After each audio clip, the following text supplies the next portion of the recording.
Hey guys, on this week's meal prep menu, I made some yellow rice and salmon along with some stir fried string bean and carrots. So I'm going to use my 1 cup measurement, so 1 cup of rice, a piece of salmon to each container. So I'm going to add some stir fry carrots and string beans to this side.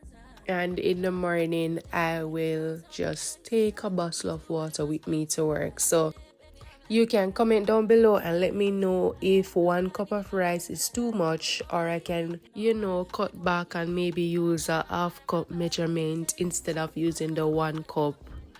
That is maybe too much. So just comment and let me know what you think about the moderation of this week's meal prep menu item. So I have my salmon, string beans and carrots and my yellow rice for work along with water.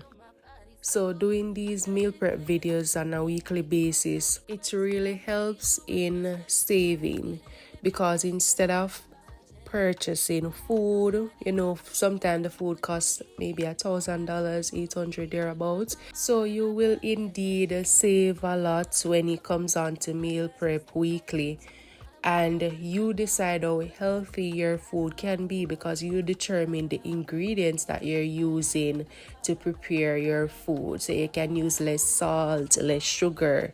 Yes, and this is a good way to save if you're into saving and less spending. All right, so until next week, stay safe.